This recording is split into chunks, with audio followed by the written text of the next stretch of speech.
ले लो, क्योंकि वो हमारा पैसा है, हमारे टैक्स का पैसा है, हमारे टैक्स का पैसा है जो काला धन बोल के छुपा के अभी निकल रहे बाहर बाहर, और वो कैलेंडर में छुपा के दे रहे के बाद महानगर पालिका के अधिकारी ने जरा सी भी उंगली की है ना, माँ कसम कानून का डंडा नहीं, हर्षा लड़का भी मैं ठंडा करूंगी। मैं ज्यादा से ज्यादा यूथ दिल्ली में है, जरा रियलिटी में आ जाओ।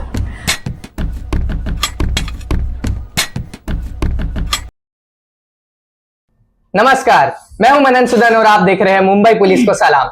आज हम एक ऐसी जानी मानी व्यक्ति का इंटरव्यू लेने जा रहे हैं जिन पर आप गुस्सा हो सकते हैं, जिन्हें आप प्यार कर सकते हैं लेकिन इग्नोर नहीं कर सकते। जी हाँ, आप सही सोच रहे हैं, मैं बात कर रहा हूं वसई विरार में फायर ब्रांड के नाम से जाने वाली हर्षला ताई के बारे में। नमस्कार मैडम, आपकी पॉपुलैरिटी किससे छुपी नहीं है। मैं हमारे दर्शकों को बताना चाहता हूँ कि मैडम पहले मुंबई पुलिस में रह चुकी है। तो मैम, आपका पुलिस से राजनीति तक का सफर कैसे शुरू हुआ? नमस्कार, मैं हर्षला लाल। बचपन से मुझे समाज की सेवा करना, लोगों को हेल्प करना बहुत पसंद था। जब मैं 8th स्टैंडर्ड में थी तब मैंने सोचा था कि मैं पुलिस में जाऊंगी। उसके बाद मैंने मेरा इंटेंशन पूरा किया। मैं 91 में पुलिस डिपार्टमेंट में आई, बट काफी समय बिताने के बाद मुझे ऑब्जर्व हुआ, मुझे समझ में आया कि मैं पुलिस डिपार्टमेंट में काम करके लोगों की सेवा नहीं कर सकती। बिकॉज मैं कारण बता रही हूँ, पुलिस डिपार्टमेंट एक डिसिप्लिन फोर्स होता है। डिसिप्लिन का मतलब कैसा होता है उस डिपार्टमेंट के लिए कि एक कांस्टेबल है, वो तेज तरह का है, वो चाहता है मैं समाज की सेवा करूं, वो सही है, लेकिन ऊपर वाले ऑफिसर का अगर उसको फोन आया, वो सही होने के बावजूद भी उसको गलत का साथ देना पड़ता है। ये हर बार होता रहा, आज भी हो रहा है। लेकिन पुलिस डिपार्टमेंट अच्छा ही है, डिसिप्लिन की वजह से उनको ये करना पड़ता है।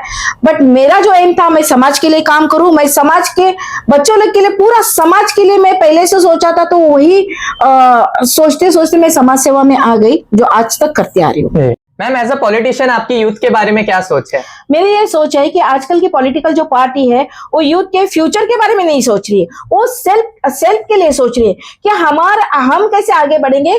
जो यूथ की एक एनर्जी है, एक माइंड स्किल है, वो यूज कर रहे सिर्फ अपने बढ़ावा के लिए। लेकिन मैं ये बताना चाहती हूँ कि ये आजकल के नौजवान लोग है, जो यूथ है, ये क्यों नहीं समझ रहे, या समझ के मैं अनदेखा क्यों कर रहे। यूथ इनटू बिजनेस के बारे में आपकी क्या सोच है? अच्छा सवाल किया आपने। मैं ये बताना चाहूंगी, पॉलिटिशियंस पार्टी यूथ के लिए क्या करती है? कुछ नहीं, सिर्फ यूज करते हैं, यूज उनका टैलेंट यूज करते हैं। यहाँ के बच्चे अगर 9 बजे से 6 बजे तक का 15,000 पेमेंट के लिए यहाँ से बॉम्बे जाते हैं, आने के लिए उनको 4 घंटा लगता है। इसमें सफर कौन करता है? उनकी माँ, क्योंकि उनके घर वालों को ये कॉन्फिडेंस नहीं है कि हमारा बच्चा आज यहाँ दूर गया है, वो सही इधर आएगा, सही सलामत आएगा या नहीं आएगा। अगर पॉलिटिशियंस पार्टी ने सोचा कि क्यों ना हम इधर ही बिजनेस चालू करें, इधर ही उनको हम रोजगार दें या अच्छी कुछ बेनिफिट मिले इकोनॉमिक्स वे का, तो हो सकता है। लेकिन पॉलिटिशियंस लोग ये कभी नहीं सोचेंगे, और यूथ ये नहीं समझ रहे कि उनको ये लोग सिर्फ यूज कर रहे। जाओ 9 से 5 तक काम करो, 15,000 पगार ले लो, और बाकी का काम हमारे इधर झंडे पकड़ो, यही तो चल रहा है ना। यूथ क्यों नहीं समझ रहे इस बारे में? क्या आपको लगता है इस इलेक्शन में जेनजी गेम चेंजर बन सकती है? डेफिनेटली, क्यों नहीं। इस इलेक्शन में क्या है, तो पहला होना चाहिए था। देखो ये क्या हो रहा है, पॉलिटिशियंस पार्टी उनको सब यूज कर रही है। अभी वो यूथ जो है कहां तक सहन करेगा? अभी कुछ महीने पहले हुआ था ना नेपाल में, यही जनरेशन ने पूरी वाट लगा दी थी। क्यों? क्योंकि वो लोग भी थक चुके थे ये सुन के, गलत काम कर करके। सोचने वाली बात है, हमारा जवान जब क्वालिफाइड है, यूपीएससी एमपीएससी के एग्जाम दे रहा है, वही हमारा नौजवान, कितनी शर्म की बात है। एक आमदार खासदार जिनको एक एप्लीकेशन नहीं लिखना आता, अपने प्रभाग को, अपने वार्ड को एक रिप्रेजेंटेटिव नहीं करने के लिए आता, वही हमारा नौजवान, बहुत दुख लगता है मुझे, वही नौजवान उनके सामने चप्पल घिसते जा रहे। ये पूरी नौजवान, ये यूथ ने ये सोचना चाहिए कि हम क्या गलती कर रहे हैं, हमको कैसे ये लोग यूज कर रहे हैं। सच्ची में मैं बोलती हूँ कि अगर ये नौजवान जिस दिन सोचेंगे कि हम हमारा कैसा गलत उपयोग कर रहे, तब ये सब सुधरेंगे। और यही जब नेपाल में हुआ था, जेनजी जनरेशन ने किया था, ये हर स्टेट में होना बहुत जरूरी है। लेकिन ये कब होगा? जब ये यूथ सोचेगा कि मेरे पास पावर है, मेरे पास माइंड स्किल है, लेकिन हम लोग सही उपयोग उसका नहीं कर रहे। जिस दिन हमारे महाराष्ट्र का, हमारा इंडिया का नौजवान यूथ ये सोचेगा ना, ये फटाक से नीचे आ जाएगा। होना जरूरी है, होगा, टाइम कितना लगेगा मालूम नहीं। लेकिन मैं इसके लिए ये वीडियो बना रही हूँ कि यूथ तुम जागो, अपने पावर को बढ़ावा दो, अपना ये स्क्रू है ना, ओपन करो, जागो तुम लोग। आप यूथ को क्या मैसेज देना चाहोगे? मैं समस्त यूथ लोग को ये मैसेज देना चाहती हूँ कि आज के ज्यादा से ज्यादा यूथ डेली में है, जरा रियलिटी में आ जाओ और अपने फैमिली को आप ये बात समझाओ। अभी वसई विरार महानगर पालिका 2026 नगर सेवक के लिए जो इलेक्शन 15 जनवरी को हो रहा है, उसमें यूथ को ये काम करना है। आप गेम चेंजर हो, मैं पहले भी बोल चुकी हूँ, मैं अभी भी बोलती हूँ, अभी भी गेम पलटी मार सकते हो आप। अभी जो आप समझो कि आप किसी पॉलिटिकल पार्टी के सपोर्टर हो, वो आपका हक है। किसी भी पॉलिटिकल को आप सपोर्ट करो, जो पैसा दे रहा है ले लो, क्योंकि वो हमारा पैसा है, हमारे टैक्स का पैसा है, हमारे टैक्स का पैसा है। जो काला धन बोल के छुपा के अभी निकल रहे बार बार, और वो कैलेंडर में छुपा के दे रहे। तो यूथ लोग तुम पैसा ले लो, लेकिन जब आप जाओगे वोट डालने के लिए तब अपना स्वाभिमान मत बेचो। जो माइंड स्किल है वो यूज करो और उस उम्मीदवार को चुनिए। आप किसी पॉलिटिकल पार्टी का उम्मीदवार मत चुनिए। कोई भी पार्टी अरे बड़ी पार्टी है नहीं, यूथ को अभी दिमाग चलाना है, चाणक्य नीति इसमें यूज करना है कि हमारे समाज के लिए बिना पद का, बिना पक्ष का कौन उम्मीदवार काम कर रहा था, आगे फ्यूचर में कौन उम्मीदवार काम करेगा, ये आपको चुनना है। आपने जो पढ़ाई लिखाई किया उसका अभी ये थोड़ा बटन दबाओ।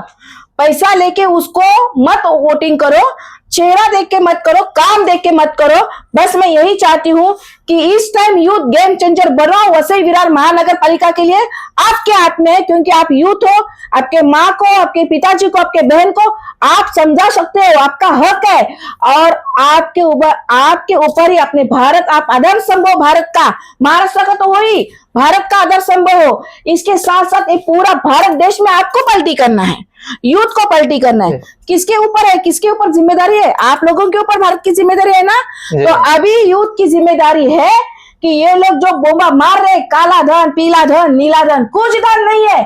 अरे असली धन तो वो लोग है जो अपक्ष लड़ रहे हैं, जो किसी पद के नहीं लड़ रहे, जो समाज के लिए लड़ रहे। उनका काम देखिए, और जो नगर सेवक लड़के आएंगे उनके पास से काम करके लेने की जिम्मेदारी भी यूथ की है। क्यों फॉर्म भर रहे ये लोग? क्यों फॉर्म भर रहे हैं? सब लोग चोर लोग अपना स्टेट गवर्नमेंट का पैसा खाने के लिए भर रहे हैं ना। कितने फॉर्म भरे थे मालूम है आपको? अभी 900-950 फॉर्म महानगर पालिका में आए हैं, मैं बताना चाहती हूँ। इसके बाद नगर सेवक बनने के बाद कितने लोग समाज सेवा करने के लिए रोड पे उतरेंगे? यूथ लोग आप ध्यान में रखिए, कितने फॉर्म भरे थे, कितने लोग काम कर रहे हैं। तो मैं यूथ को यही चाहती हूँ कि आप समझदार हो। कुटुंब की, आपके घर की जिम्मेदारी आपके ऊपर है, महाराष्ट्र की जिम्मेदारी आपके ऊपर है। एक अच्छा उम्मीदवार, एक अच्छा नगर सेवक देने की जिम्मेदारी भी यूथ पे ही है। तो मैं सभी दर्शकों को यह बताना चाहती हूँ कि इस साल 2026 वसई विरार महानगर पालिका में मैं प्रभाग क्रमांक 22 को ओपन महिला में से खड़ी हो चुकी हूँ।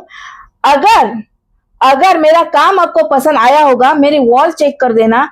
अगर मेरा काम आपको पसंद आया होगा तो आप यूथ मुझे जरूर जीत के देना। जीतने के बाद मैं जीतूं, मैं हारूं, काम करना मेरी पसंद है, मैं उसके लिए समाज सेवा कर रही हूं। तो ऐसा नहीं बोलूंगी वोट नहीं दोगे, मैं हारूंगी तो काम नहीं करूंगी ना। मुझे तभी मन शांति मिलती है जब मैं एक दिन में सोचती हूँ मैंने आज किसका भला किया, किसका काम किया। तो मैं ये बोलती हूँ कि जीतने के बाद अगर मेरे प्रभाग में, मैं नगर सेविका बनने के बाद मेरे प्रभाग में महानगर पालिका के अधिकारी को क्या चाहिए, ये काम क्या करते हैं? कुछ भी नहीं।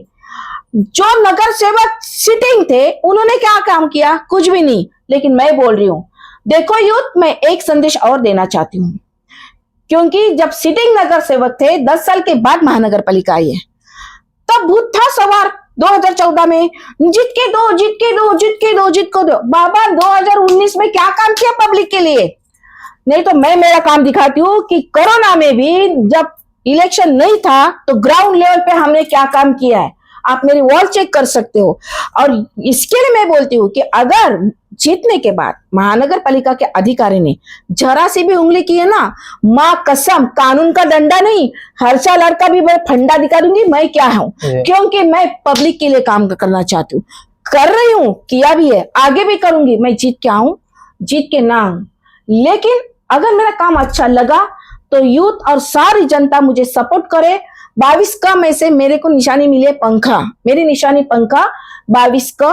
बस मैं इतना ही बोलना चाहती हूँ कि मुझे जिताओ ये नहीं बोलूंगी, आपको अच्छा लगा तो जिताओ, लेकिन जो भी उम्मीदवार को वोट दोगे वो करेक्ट असला पाहिजे, करेक्ट होना चाहिए समाज के लिए, आपका काम होने के लिए।